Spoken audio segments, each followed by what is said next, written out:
¿Puede Argentina convertir la estabilización económica en crecimiento sostenible? Hay países donde una cifra económica puede cambiar completamente la conversación nacional. Argentina es uno de ellos.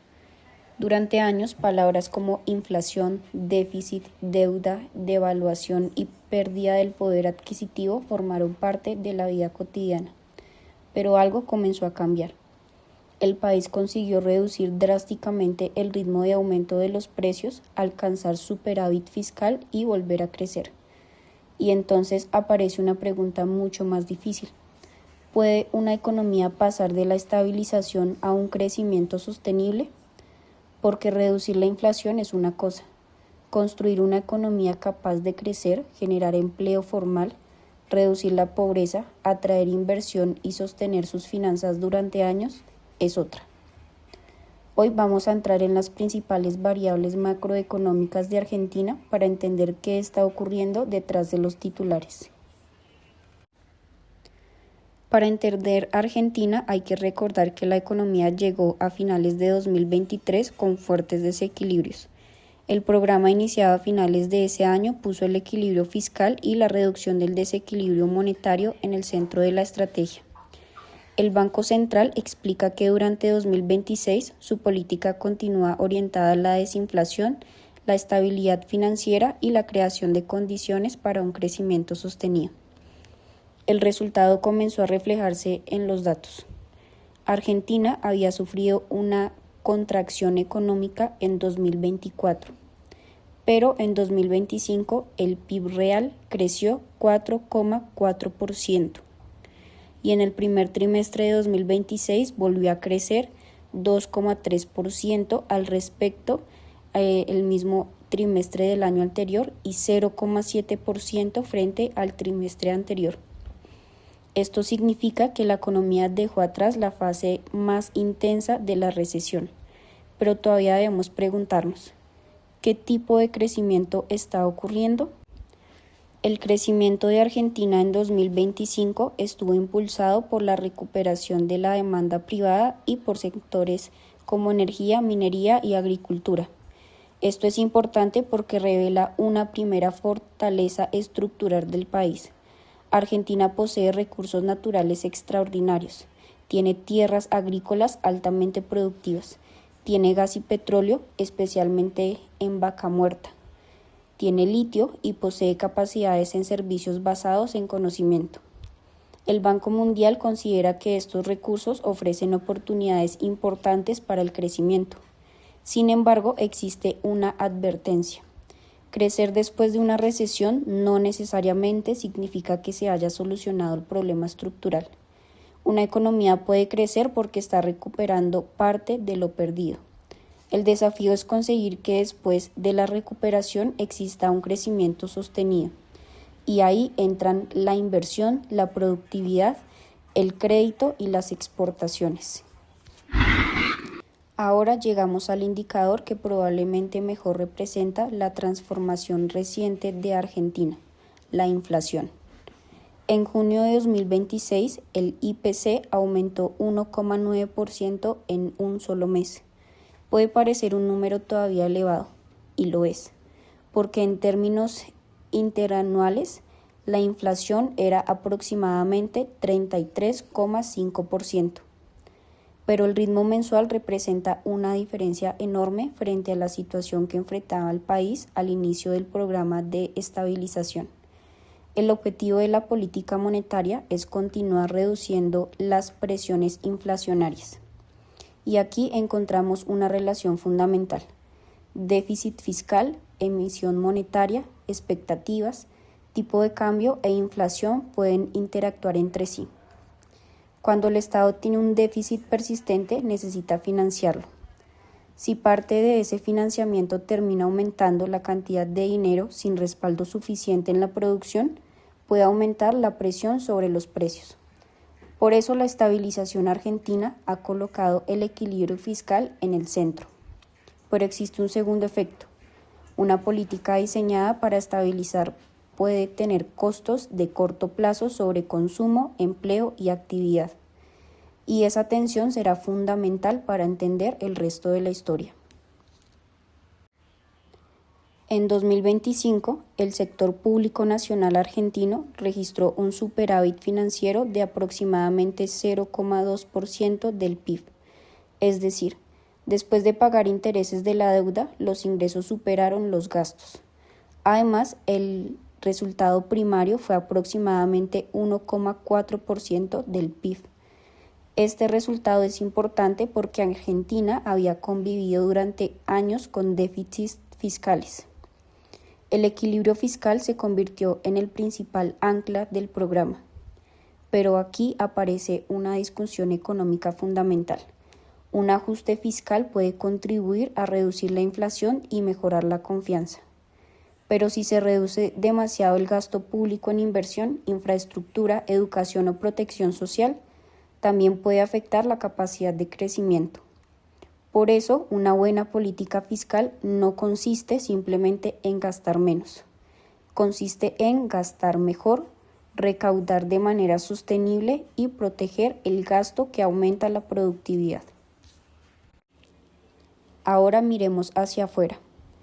En 2025, Argentina exportó aproximadamente 87.077 millones de dólares e importó 75.791 millones. El resultado fue un superávit comercial de 11.286 millones de dólares. Esta situación es importante porque Argentina necesita divisas. Las exportaciones generan dólares y los dólares permiten financiar importaciones, acumular reservas y atender compromisos externos. Los sectores energético, agropecuario y minero pueden jugar un papel fundamental, pero también existe un riesgo. Si las exportaciones dependen demasiado de pocos productos o de precios internacionales favorables, un shock externo puede afectar rápidamente los ingresos de divisas. Por eso la competitividad exportadora debe ir acompañada de diversificación. La balanza de pagos muestra algo todavía más amplio. En el cuarto trimestre de 2025, Argentina registró un superávit de cuenta corriente de 2.294 millones de dólares. El saldo positivo de bienes fue de 6.283 millones, aunque fue parcialmente compensado por déficits en servicios e ingreso primario.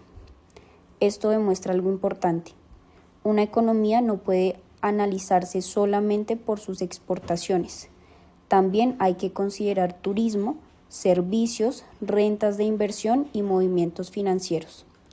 Para Argentina, fortalecer el sector externo es fundamental porque una mayor disponibilidad de divisas reduce vulnerabilidades. Y esto conecta directamente con exportaciones, reservas, estabilidad cambiaria, inflación e inversión. Es una cadena de relaciones macroeconómicas. Pero una economía no está compuesta únicamente por cuentas nacionales, está compuesta por personas. En el primer trimestre de 2026, la tasa de desocupación argentina fue de 7,8%, la tasa de empleo fue de 44,8% y la tasa de actividad de 48,6%. La recuperación económica todavía tiene que transformarse en una recuperación laboral suficientemente fuerte, porque puede ocurrir que el PIB aumente mientras el mercado laboral mejora lentamente. Además, Argentina enfrenta el desafío de aumentar el empleo formal y productivo. Por eso las reformas laborales buscan reducir costos y obstáculos para la contratación formal.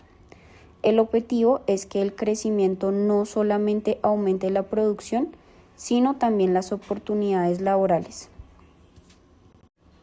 El crédito es otra pieza fundamental. Una economía necesita un sistema financiero capaz de transformar ahorro en inversión. Sin crédito suficiente, una empresa puede tener un buen proyecto, pero no contar con recursos para ejecutarlo. En Argentina, el fortalecimiento de la estabilidad macroeconómica busca precisamente reconstruir condiciones para que el crédito y los mercados de capitales vuelvan a cumplir un papel más importante. El BCRA plantea para 2026 extender el horizonte de estabilidad financiera y avanzar en la normalización monetaria. Pero existe una condición. La estabilidad de precios es fundamental para que los bancos y las empresas puedan planificar a largo plazo. En un ambiente de inflación muy elevada, prestar a largo plazo se vuelve mucho más difícil. Por eso, estabilidad, crédito, inversión, productividad y crecimiento. Argentina también busca atraer inversión. El régimen RIGI pretende ofrecer incentivos y previsibilidad a grandes proyectos en sectores estratégicos como minería, energía y agroindustria. Según el FMI, los proyectos aprobados bajo RIGI y RIMI ya alcanzaban alrededor de 28.000 millones de dólares. Además, el stock de inversión extranjera directa en Argentina alcanzó aproximadamente 181.037 millones de dólares al cierre de 2025. La industria manufacturera representaba el mayor sector de destino, seguida por minería. Esto abre una enorme oportunidad. Vaca muerta, litio, minería, agroindustria y economía del conocimiento pueden generar exportaciones, empleo y divisas. Pero la inversión extranjera debe producir efectos sobre el resto de la economía. No basta con extraer recursos. El verdadero desafío es generar cadenas de proveedores, tecnología, infraestructura y capital humano. Y llegamos a la parte más sensible. La estabilización macroeconómica tiene que traducirse en bienestar. Durante el segundo semestre de 2025, el 28,2% de las personas en los 31 aglomerados urbanos medidos por la EPH se encontraba bajo la línea de la pobreza. El 6,3% estaba en situación de indigencia. Esto significa que, aunque la inflación haya disminuido y el PIB haya vuelto a crecer, el proceso de recuperación social todavía está incompleto. Además, el coeficiente de Gini del ingreso per cápita familiar llegó a 0,442 en el primer trimestre de 2026. Por eso, una política económica exitosa debe perseguir más de un objetivo. No basta con estabilidad. También se necesitan empleo, ingresos, educación, productividad y oportunidades. Argentina tiene un problema y una oportunidad al mismo tiempo. Tiene recursos naturales extraordinarios, pero necesita transformar esos recursos en una plataforma de crecimiento sostenible. Eso implica mejorar infraestructura, reducir costos logísticos, fortalecer capital humano, facilitar la inversión y aumentar la productividad. El Banco Mundial plantea precisamente una estrategia centrada en estabilidad macrofiscal, infraestructura, capital humano e inversión privada, especialmente en sectores como agroindustria, energía y minería. Y el FMI considera que las reformas estructurales pueden mejorar la productividad si se mantienen de manera consistente. Por eso el desafío de Argentina no solamente termina con bajar la inflación. El verdadero desafío comienza después. ¿Cómo transformar la estabilidad en crecimiento? Entonces, ¿qué diagnóstico podemos hacer? Argentina ha conseguido avances importantes. La inflación mensual se redujo de manera significativa. El Estado volvió a registrar superávit financiero. La economía recuperó crecimiento. El sector externo mostró superávit comercial. La inversión en sectores estratégicos está aumentando, pero la historia todavía no está terminada. La pobreza continúa siendo elevada. El desempleo todavía representa un desafío. La desigualdad persiste. El crédito necesita profundizarse y la economía todavía debe demostrar que puede crecer de manera sostenida sin regresar a los desequilibrios del pasado. Por eso la gran pregunta ya no es únicamente ¿puede Argentina estabilizarse? La pregunta ahora es ¿puede convertir esa estabilidad en desarrollo? Porque la estabilidad macroeconómica es necesaria, pero por sí sola no es suficiente. Una economía necesita estabilidad para invertir. Necesita inversión para aumentar la productividad. Necesita productividad para generar mejores empleos. Y necesita mejores empleos para reducir la pobreza y la desigualdad. Argentina tiene recursos, capital humano y oportunidades. El desafío está en convertir esas oportunidades en crecimiento sostenible, y ahí es donde la política económica deja de ser simplemente un conjunto de cifras y se convierte en una herramienta para definir el futuro económico de un país.